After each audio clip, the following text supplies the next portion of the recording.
अस्सलामुअलैकुम। I hope आप सबकी एग्जामिनेशन प्रिपरेशन काफ़ी अच्छे से जा रही होगी and I wish you all the very best of luck. Last few days से मुझे बहुत सारे ईमेल्स, बहुत सारी टेक्स्ट मैसेज आई कि मैं आपके साथ कुछ इंपॉर्टेंट क्वेश्चंस, टॉपिक्स शेयर करूं सो दैट इस फाइनल स्टेज पे अगर आपसे कोई टॉपिक छूट गया हो या रह गया हो आप उसे कवर करें।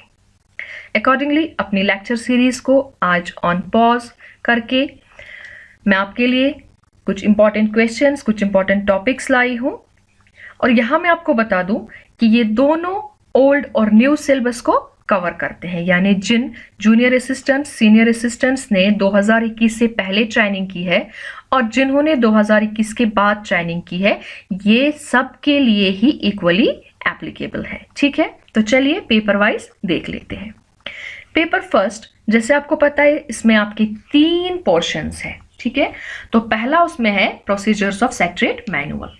इसमें आप क्या करेंगे, पहला क्वेश्चन इसमें जो है वो है हाउ इज डाक received, registered and scrutinised in a department of the secretariat. यानी डाक किस तरीके से रिसीव किया जाता है, किस तरीके से रजिस्ट्रेशन होती है डाक की और किस तरीके से उसे फिर स्क्रूटनाइज किया जाता है। स्क्रूटनाइज मीन्स किस तरीके से उसे नॉर्मल, प्रायोरिटी, कॉन्फिडेंशियल अलग अलग रख के फिर कंसर्न को डिलीवर किया जाता है। ठीक है, नेक्स्ट सबमिशन ऑफ केसेस, यानी किस तरीके से एक फाइल को मूव किया जाता है। यहाँ पे आपको मूवमेंट ऑफ फाइल भी आ सकता है। ठीक है, सबमिशन ऑफ केसेस कि क्या हायरार्की होती है जिसके थ्रू आप केसेस को, फाइल्स को सबमिट करते हैं। यानी एक जूनियर असिस्टेंट अपने सीनियर असिस्टेंट को करता है, वो अपने एचए को करता है, वो एसओ को करता है और वो अपनी नेक्स्ट हायर अथॉरिटी को करता है।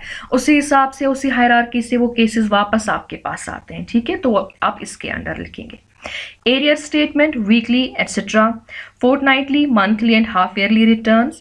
और उसके बाद कंसाइनमेंट। कंसाइनमेंट में आप ये देखेंगे कि किस चीज की कंसाइनमेंट के लिए कितना टाइम हमें दिया गया है, यानी फाइल्स के लिए, रजिस्टर्स के लिए अलग अलग हमारे पास टाइम लिमिट दी गई है। तो कंसाइनमेंट जब आप पढ़ेंगे तो उसके साथ साथ टाइम लिमिट भी पढ़ेंगे। ठीक है, ड्यूटीज ऑफ सेक्शन ऑफिसर, ये मोस्टली सीनियर असिस्टेंट्स को ये क्वेश्चन आता है।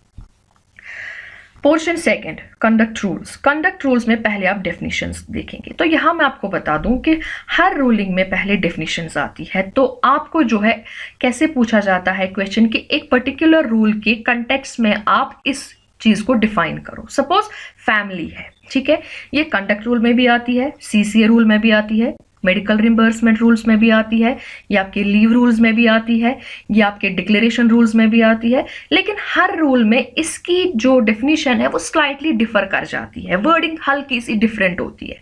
तो आपको in context of particular rule पूछा जाएगा कि सपोज फैमिली क्या है, तो आपको उसी रूल के हिसाब से डेफिनेशन देनी है। ठीक है, तो कंडक्ट रूल्स में आप पहले डेफिनेशंस देखेंगे, उसके बाद क्या रूलिंग्स बताई गई है गिफ्ट्स के लिए, इन्वेस्टमेंट के लिए, मूवेबल, इमूवेबल, वैल्यूएबल प्रॉपर्टी के लिए, ट्रेड एंड हैबिचुअल इंडेप्टेडनेस के लिए, participation in media and politics, strikes and demonstration, criticism of government. ठीक है, तो इन सब के लिए आप देखेंगे क्या हमें बताया गया है। ये इंपॉर्टेंट चीजें हैं, ये आती है। उसके साथ साथ बाइगेमस मैरिज। बाइगेमस मैरिज क्या होती है, किस तरीके से एक एम्प्लॉय को सबमिट करना है अपना एप्लीकेशन फॉर्म, क्या क्या डॉक्यूमेंट्स उसके साथ रखने हैं और किस तरीके से डिपार्टमेंट फिर उस एप्लीकेशन को डिस्पोज ऑफ करेंगी, ये सारा का सारा प्रोसीजर आपको पढ़ना है। ठीक है, नेक्स्ट यानी कि फाइनल पोर्शन आपके पेपर फर्स्ट का, classification, control and appeal rules. उसमें आप डेफिनेशंस करेंगे, कंडीशंस ऑफ अपॉइंटमेंट, उसके बाद प्रोबेशन। प्रोबेशन में रूल 20, 21, 22 वो सारा आप देखेंगे। प्रोबेशन के अंडर आप देखेंगे प्रोबेशन क्या है, प्रोबेशनर किसे कहते हैं, प्रोबेशन कितने टाइम का होता है, प्रोबेशन कब सक्सेसफुली कंप्लीट माना जाता है, टर्मिनेट कब होता है और प्रोबेशन कब सस्पेंड होता है। ठीक है, ये सब चीजें आप इसमें देखेंगे। उसके बाद सीनियरिटी किस तरीके से मेंटेन की जाती है वो आप पढ़ेंगे उसमें, यानी रूल 24। प्रमोशंस का उसमें आप देखेंगे कि क्या क्या बताया गया है कि प्रमोशन के टाइम पे एलिजिबिलिटी देखनी है, कब देखनी है, सीनियरिटी कब देखनी है, टेस्ट वगैरह कब देखने हैं, अगर कोई एग्जामिनेशन पास करना हो तो वो कब करवाना है, वो आप इसके अंडर पढ़ेंगे। और मोस्ट इंपॉर्टेंट जो है पेनल्टीज, इसमें आपको 2 टाइप्स की पेनल्टीज आती हैं, एक तो मेजर और दूसरी माइनर, तो वो दोनों आप करेंगे। सस्पेंशन ये पढ़ेंगे आप, ये भी इंपॉर्टेंट है, और इसके साथ साथ सबसिस्टेंस अलाउंस भी पढ़ेंगे जो कि सस्पेंशन के अंडर रखे हुए एम्प्लॉय को दिए जाते हैं। उसके बाद अपील। अपील मतलब अगर एक एम्प्लॉय पे या एक सस्पेंडी पे कोई ऑर्डर जो है वो इशू किया जाता है फॉर इफेक्टिंग पेनल्टीज, यानी एक नॉर्मल एम्प्लॉय पे या एक सस्पेंडी पे अगर पेनल्टीज जो है वो आयद की जाती है, पेनल्टी लगाई जाती है, तो वो किस तरीके से अपील कर सकता है उस पेनल्टी वाले ऑर्डर के अगेंस्ट, वो आप पढ़ेंगे इसके अंदर। ठीक है, तो ये कुछ इंपॉर्टेंट क्वेश्चंस थे पेपर 1 के। उसके बाद पेपर 2 जो कि आपका CSR आता है। ठीक है, तो उसमें भी आप क्या करेंगे काम, उसमें आप पहले डेफिनेशंस देखेंगे, उसमें काफी सारी डेफिनेशंस हमें है, तो उसमें जो भी इंपॉर्टेंट डेफिनेशंस है, ठीक है, वो आप पढ़ेंगे, यानी कि जो आपको पढ़ाई गई है या मेरे लेक्चर्स में या इम्पा में जो भी आपको पढ़ाई गई है वहां पे वो आप ऑलमोस्ट सारी करेंगे। उसके बाद कंडीशंस ऑन अपॉइंटमेंट, यानी अपॉइंटमेंट के टाइम पे क्या क्या कंडीशंस फुलफिल करनी पड़ती है वो आप करेंगे। Determination of date of birth, किस तरीके से एक अपॉइंटी का, यानी जो अपॉइंट हो रहा हो उसका DOB किस तरीके से डिटर्मिन किया जाता है, या कभी भी इन कोर्स ऑफ सर्विस अगर डेट ऑफ बर्थ जो है एक एम्प्लॉय का असर्टन करने का या उसकी जो है वेरोसिटी चेक करने की जरूरत पड़े तो किस तरीके से की जाती है। देखिए यहाँ मैं आपको बता दूं 2 तरीके हैं। अगर लिटरेट है तो उसकी जो क्वालिफिकेशन सर्टिफिकेट होगी, मैट्रिकुलेशन सर्टिफिकेट होगी वो, और अगर इलिटरेट है तो उसका जो स्कूल लिविंग होगा या मेडिकल बोर्ड वगैरह से कंफर्म कराना पड़ता है, तो वो आप इसमें दोनों लिखेंगे। उसके बाद ड्यूटी क्या है और एक एम्प्लॉय कब ऑन ड्यूटी माना जाता है, वो इंस्टेंसेस आप, यानी वो एग्जांपल्स आप सारी इसमें लिखेंगे, सारी करेंगे। फिक्सेशन ऑफ पे ऑन अपॉइंटमेंट, चाहे डायरेक्ट हो या प्रमोशन हो या एडहॉक हो या कंसोलिडेटेड बेसिस पे हो, आप देखेंगे किस तरीके से पे की फिक्सेशन होती है। उसके बाद फिक्सेशन ऑफ पे कब, on deputation, on demotion, on anomaly अगर हो तब। ठीक है, ज्वाइनिंग टाइम कितना है, कब कितना दिया जाता है और किस तरीके से कैलकुलेट किया जाता है, ऑन फुट कितना दिया जाता है, बस के हिसाब से कितना दिया जाता है, ट्रेन के हिसाब से, बाय एयर कितना दिया जाता है, वो आप सारा इसमें करेंगे। ठीक है, सर्विस बुक यानी उसकी मेंटेनेंस, कस्टडी किस तरीके से करनी है वो। लीन, रिटेंशन, सस्पेंशन एंड टर्मिनेशन, यानी कब लीन रिटेन होती है, सस्पेंड कब होती है और टर्मिनेट कब होती है, और खुद लीन है क्या। ठीक है, एडवांस इंक्रीमेंट क्या होती है, कब दी जाती है।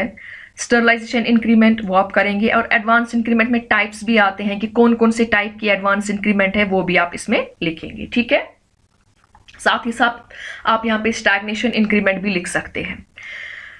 और उसके बाद आपका इसमें मेडिकल रिम्बर्समेंट रूल आते हैं, तो उसमें आप देखेंगे मेडिकल रिम्बर्समेंट विद इन और आउटसाइड द स्टेट या यूटी, वो आप करेंगे कि क्या क्या उसमें है, विद इन द स्टेट क्या रूलिंग्स है और आउटसाइड द स्टेट क्या रूलिंग्स है। और उसके साथ साथ आज जो है सेहत स्कीम के अंडर यानी गोल्डन कार्ड के अंडर जो जो आपको चीजें बताई गई हैं वो भी आप मेंशन करेंगे। Reimbursement for hospitalisation and follow up, hospitalisation के लिए किस तरीके से रिम्बर्समेंट होती है और फॉलोअप के लिए किस तरीके से रिम्बर्समेंट होती है। उसके बाद पेंशन, इसमें आप उसके टाइप्स भी करेंगे। ठीक, LTC एंड ट्रैवलिंग अलाउंसेस वो भी करेंगे आप। Different types of leaves due and admissible including special ones and study leave, यानी कि जो हमारे पास डिफरेंट टाइप्स ऑफ लीव्स है, कैजुअल है, अर्नड है, हाफ पे, कम्यूटेड वगैरह, तो या एक्सॉल है, वो आप सारी जो है वो करेंगे और स्टडी लीव भी करेंगे। साथ ही साथ लीव सैलरी भी आप देखेंगे कि क्या होती है, किस तरीके से हम जो है उसे कैलकुलेट करते हैं, किस तरीके से पे करते हैं, वो आप करेंगे। और चाइल्ड केयर लीव वो भी आप देखेंगे। ठीक है, पेपर 3 जो हमारा फाइनेंशियल कोड था, पेपर 3 ओल्ड सिलेबस के हिसाब से पहले हम वो देखेंगे। ठीक है, उसमें आप करेंगे जीपी फंड रूल्स 91928C, उनके पर्पसेस क्या क्या है और लिमिट्स कितनी क्या है वो आप सारा करेंगे। डेफिनेशंस जो भी है वो आप करेंगे। LPC यानी लास्ट पे सर्टिफिकेट, उसमें किस तरीके से इशू करना है, उसमें क्या क्या एंट्रीज होनी चाहिए, डिडक्शंस क्या दिखानी है, लोन वगैरह दिखाना है, वो सब उसमें होगा। नो डिमांड सर्टिफिकेट कब प्रोड्यूस करनी पड़ती है, कब इशू करनी पड़ती है, कब हेल्ड की जाएगी, कब देनी पड़ती है, वो आप करेंगे। सर्विस बुक, मेंटेनेंस, कस्टडी वगैरह एंट्रीज वो आप करेंगे। कैश बुक किस तरीके से मेंटेन करनी है, कब उसको क्लोज करना है, किसके सिग्नेचर्स होने चाहिए, ठीक है, कब कब एंट्री करनी है, वो आप इसमें करेंगे। कैनॉन्स ऑफ फाइनेंशियल प्रॉपर्टी, ठीक है। उसके बाद ruling regarding receipt and drawal of government money, payment of money into treasury, arrear claim types and procedures to deal, preparation of bills and vouchers, exemption, to affix the stamps, यानी कहाँ कहाँ पे stamps हमें affix नहीं करनी पड़ती है वो. Duties and responsibilities of A drawing and disbursing officer in the matter of incurring of expenditure on behalf of the government. ये काफी इंपॉर्टेंट क्वेश्चन है. Contingent charges and various kinds of contingencies, general principles and restrictions for incurring और sanctioning expenditure. ठीक. Income tax calculation and deduction, detailed contingent bill and red detailed contingent bill. ठीक है, यहाँ पे आप actually white detailed WDC bill है, यहाँ पे व्हाइट रह गया है तो यहाँ पे व्हाइट डिटेल्ड कंटिजेंट बिल है and the red detailed contingent bill. ठीक. इशुएंस ऑफ डुप्लीकेट और कॉपीज ऑफ डॉक्यूमेंट्स, यानी अगर कुछ आपके पास डॉक्यूमेंट्स है तो अगर आपको जो एम्प्लॉय है जिसने वो सबमिट किए हैं वो डॉक्यूमेंट्स, वो चाहता है कि आप उसको डुप्लीकेट उसका इशू कर दें या कॉपीज उसको दे दें. ठीक है, फॉर एनी पर्पस, तो किस तरीके से करना है वो आप देख लेंगे. ठीक है, वहां आप याद रखिएगा ऊपर ये WDC bill and RDC bill है. ठीक है, white detailed contingent bill and the red detailed contingent bill, वहां पे व्हाइट लिखना भूल गया है. ठीक है, सॉरी.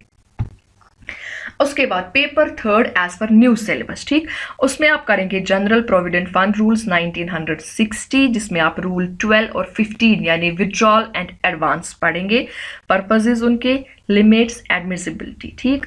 फाइनल GP फंड क्या होता है वो भी आप करेंगे. उसके बाद डेफिनिशंस, particularly financial year, appropriation, reappropriation, primary units of appropriation with examples, secondary unit of appropriation, consolidated fund, contingency fund, public account, local fund, recurring and non-recurring expenditures. ठीक.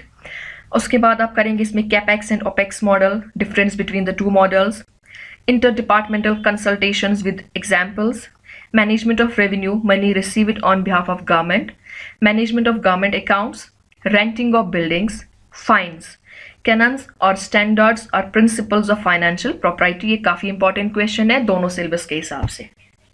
गवर्नमेंट अकाउंट्स, उसमें आप, ये आपका चैप्टर 4 है, उसमें आप करेंगे क्लासिफिकेशन यानी अकाउंट्स की क्लासिफिकेशन, PFMS, DBT यानी direct benefit transfer, annual accounts and its types, proforma account, personal deposit accounts, capital and revenue accounts, inter departmental adjustments. ठीक. उसके साथ साथ आप करेंगे responsibilities of controlling officer in respect of budget allocation, काफी important question है.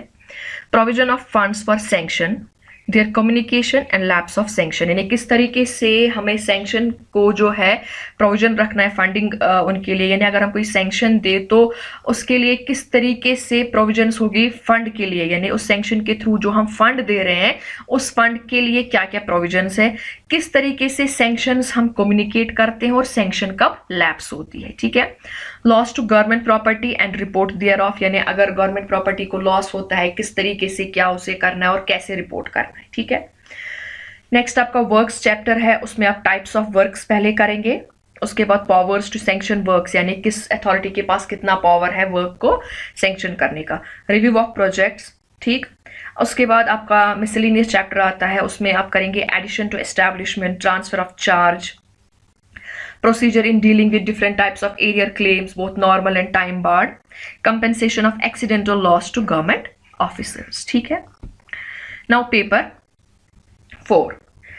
4 जो है आपका बजट है, तो उसमें आप क्या क्या करेंगे, ये आपका आएगा पहले इसमें डेफिनिशंस, जिसमें balancing of budget, budget note, budget deficit वगैरह आप करेंगे. Budget, annual financial statement. ठीक. बजटरी प्रोसेस यानी from the very initiation to final passage in the legislature, ये सारा आप प्रोसेस करेंगे कि कहाँ से स्टार्ट होता है बजट बनाना, कब प्रिपरेशन कहाँ से स्टार्ट होती है, फिर कंसल्टेशन कहाँ होती है, प्रेजेंटेशन कहाँ होती है, क्या क्या मीटिंग्स होती है, कहाँ कहाँ जाता है, ये सारा आप करेंगे. ये सारा बजटरी प्रोसेस मेरी चैनल पे ऑलरेडी अवेलेबल है, तो आप वहां से भी ले सकते हैं. ठीक है. ये दोनों सिलेबस में आता है और जहाँ पे सिलेबस में एक्सक्लूजन होगा मैं वहां पे आपको बता दूंगी. उसके साथ साथ consolidated fund, contingency fund, public account. ठीक है. Estimate of revenue receipts and its guidelines, revised estimates, new service. ठीक. New schedule of expenditure, different types of grants, demand for grants, finance bill and appropriation bill.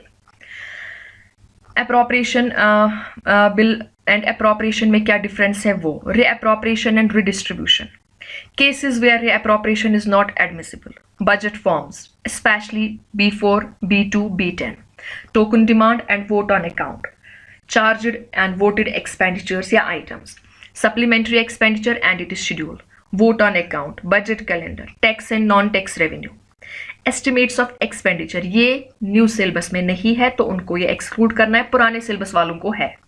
Capital expenditure not in new syllabus, guidelines for framing budget estimates not in new syllabus. ठीक है, तो जो पुराने syllabus के हिसाब से हैं उनको ये 3 भी करने हैं, जो नए वाले हैं उनके लिए ये नहीं है. ठीक है. पेपर 5 यानी आपका कंप्यूटर वाला ई ऑफिस सिस्टम, जिसमें आप creation of receipt, files, e noting, attaching receipts to a file, attaching file to file, creation of drafts, editing of drafts, advance option, parking of file, ये करेगी. और ये old syllabus वालों के लिए नहीं है क्योंकि उस टाइम पे ई ऑफिस नहीं था. ठीक, और उस टाइम पे सिलेबस में भी ये चीज नहीं थी. तो ये खाली जो 2021 के बाद से जिन्होंने ट्रेनिंग की एज पर न्यू सिलेबस उनके लिए है ई ऑफिस. ठीक. इनपुट एंड आउटपुट डिवाइसेस ये सबके लिए हैं. जहां पे मैंने मेंशन किया है कि ओल्ड या न्यू है वो पर्टिकुलर वहां पे उनके लिए हो जाता है, अदरवाइज सारा जो है वो सबके ऊपर एप्लीकेबल है. ठीक है, जो भी बाकी बचता है. इनपुट एंड आउटपुट डिवाइसेस ये दोनों के लिए है. समझ आ रही है मेरी बात? ये जहां पे मैंने पर्टिकुलर मेंशन किया है वो पर्टिकुलर उसी चीज को बिलोंग करती है, और जहां पे कोई मेंशनिंग नहीं है तो वो ओवरऑल दोनों के लिए, ओल्ड और न्यू दोनों पे अप्लाई होता है. ठीक.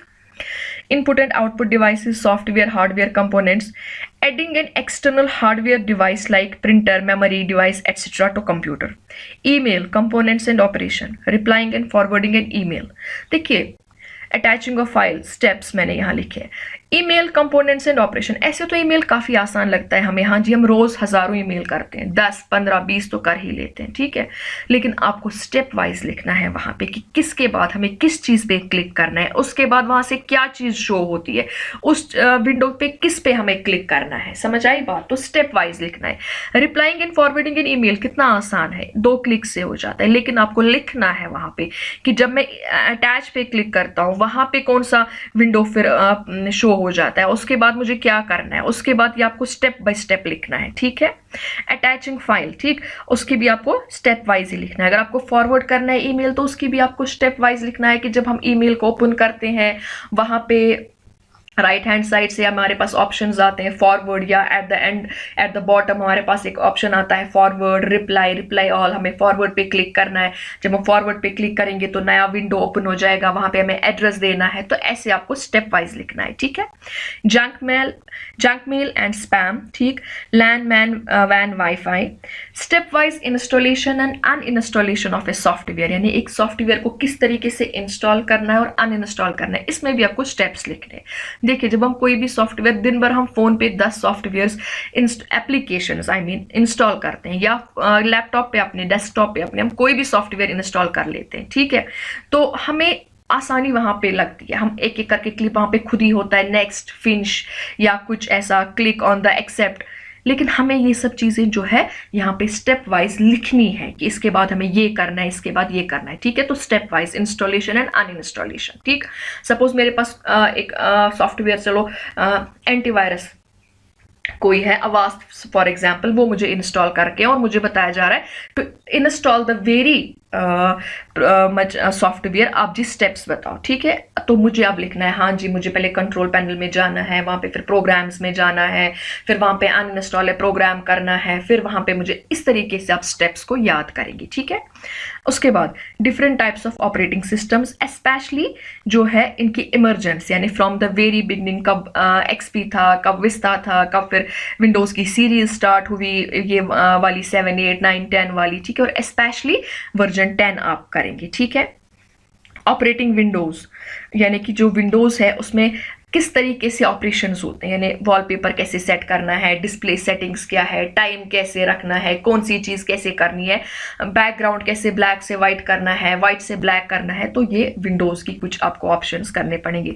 ठीक है, जैसे आपका टास्क बार में क्या आता है, आपका मेन्यू बार में क्या आता है, आपका स्क्रॉल कैसे होता है, वो चीजें. Step wise installation and uninstallation of operating system. Operating पहले था सॉफ्टवेयर, अब हम कर रहे हैं ऑपरेटिंग सिस्टम को कैसे आपको इंस्टॉल एंड अनइंस्टॉल करना है. ठीक है.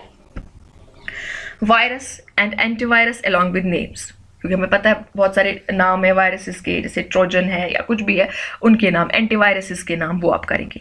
नीड ऑफ एंटीवायरस, क्यों ज़रूरत होती है, और सिस्टम स्कैनर्स वगैरह, ठीक, वो करने। MS ऑफिस, उसमें आपको वर्ड भी करना है, एक्सेल भी करना है, पावर पॉइंट भी करना है, और इनकी फंक्शंस करनी है। सपोज आपको क्वेश्चन आता है वर्ड में कैसे हमें फॉर्मेट पेंटर जो है वो कैसे काम करता है, या आपको क्वेश्चन पूछा जाएगा सेव और सेव एज में क्या फ़र्क है, या आपको क्वेश्चन पूछा जाएगा कि आपको एक फाइल से दूसरे फाइल में कॉपी पेस्ट करना है, कैसे करना है। इसी तरीके से एक्सेल में आपको फंक्शंस पूछी जा सकती है, आपको फॉर्मूलाज पूछे जा सकते हैं, आपको शॉर्टकट्स पूछे जा सकते हैं, ठीक है। तो वो जैसे काउंट इफ हुआ, जैसे सम हुआ, वो करना है। पावर पॉइंट में आपको ग्राफ्स के बारे में, बार ग्राफ्स के बारे में, स्लाइड्स के बारे में, किस तरीके से आपको स्लाइड ऐड करना है, किस तरीके से आपको स्लाइड मूव करना है, या किस तरीके से आपको स्लाइड में चेंजेस लानी है, वो सब आपको पूछा जा सकता है। Working of and important functions available in Word, Excel and PowerPoint, जो मैंने आपको बताया, ठीक।